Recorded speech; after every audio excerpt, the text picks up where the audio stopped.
بسم الله الرحمن الرحيم نون والقلم وما يسطرون ما أنت بنعمة ربك بمجنون وإن لك لأجرا غير ممنون وإنك لعلى خلق عظيم فستبصر ويبصرون بأيكم المفتون إن ربك هو أعلم بمن ضل عن سبيله وهو أعلم بالمهتدين فلا تطع المكذبين ودوا لو تدهن فيدهنون ولا تطع كل هلاف مهين هماز مشاء بنميم مناع للخير معتد أثيم عتل بعد ذلك زنيم أن كان ذا مال وبنين إذا تتلى عليه آياتنا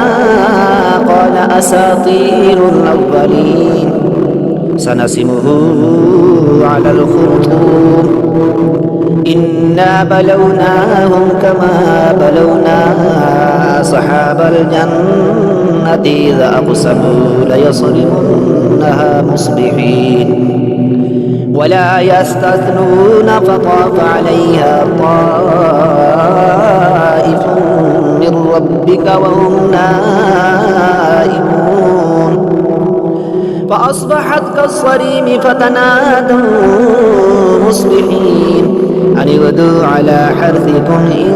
كنتم صارمين فانطلقوا وهم يتخافتون ألا يدخلنها اليوم عليكم مسكين وغدوا على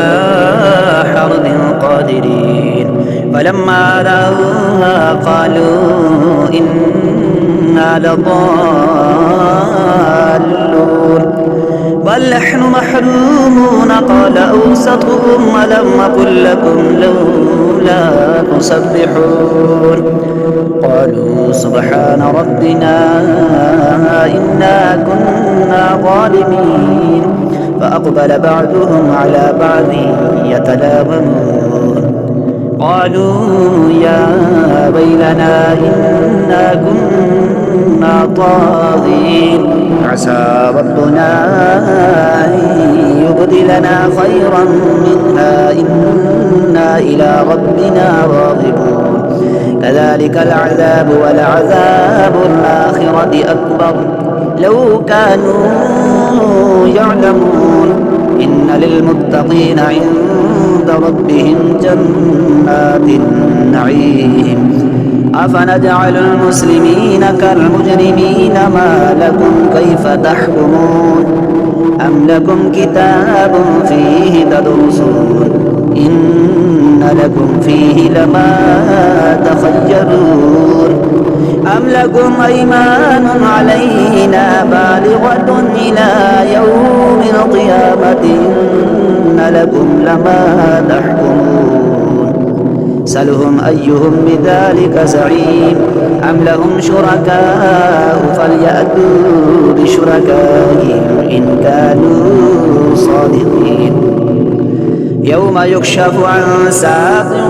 ويدعون إلى السجود فلا يستطيعون خاشعة أبصارهم ترهقهم ذلة وقد كانوا يدعون إلى السجود وهم سالمون فذرني ومن يكذب بهذا الحديث سنستدرجهم من حيث لا يعلمون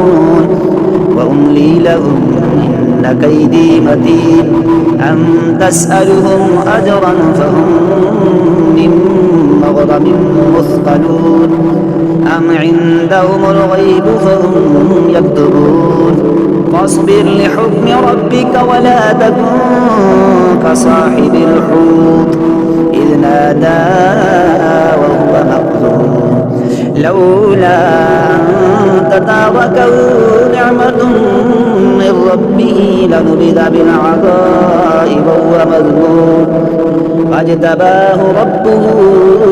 فجعله من الصالحين وإن يكاد الذين كفروا ليزلقونك بأبصارهم لما سمعوا الذكر ويقولون إنه لمجنون وما هو إلا ذكر للعالمين.